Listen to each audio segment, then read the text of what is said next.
Hi, my name is Katya. I play Peggy in Honey Spot.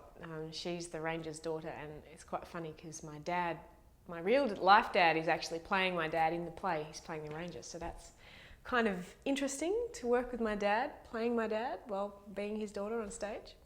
I spent a long time training to be a professional dancer, training in ballet, just like Peggy is training to be a dancer. She's very serious and wants to get a scholarship, so I kind of really understand what that's like.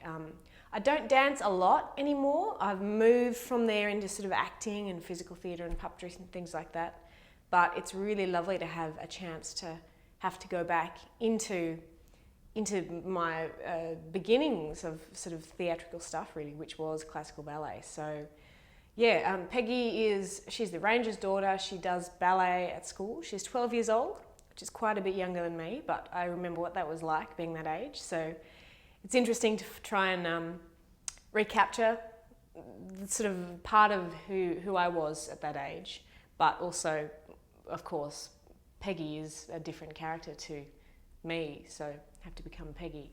Peggy is coming home from ballet class one day. She lives with her dad in a house in the forest, in the state forest, and she meets an Aboriginal boy in the forest.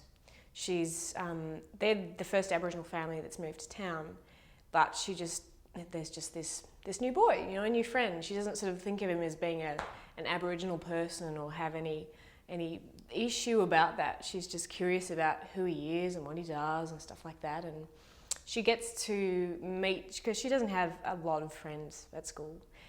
And through Tim, she meets his family, and she hears his big brother William playing the didgeridoo. And Tim gets up and does an Aboriginal dance, an animal dance. And she's never ever seen in front of her in real life Aboriginal dancing or music or anything other than ballet, really, which is her training.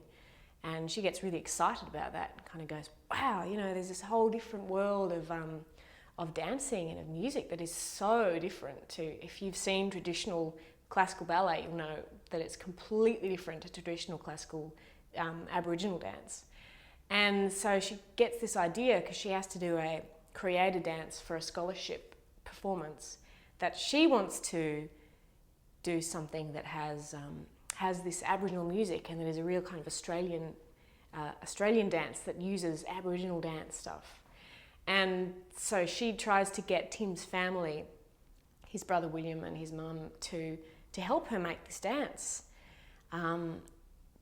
for her assessment. And of course, at first she just thinks she's going to make Tim do a ballet with her, and that doesn't work because ballet takes a lot of training and Tim hasn't had any, which is quite funny actually. It's quite fun rehearsing that scene. But after a while, they both figure out that she can't make him do ballet and he can't make her do Aboriginal dance because they have these different trainings in different cultures. But they work out that they can actually use bits of each other's and they can do them alongside and at sort of at the same time, and they can blend them in. So it's kind of really nice actually what we found in the choreography, that these two completely separate cultures and traditions actually don't have to change one bit. They don't have to lose any of their individuality, but they can move together parallel and blend and merge without having to lose any of their individual integrity, which is really interesting and lovely.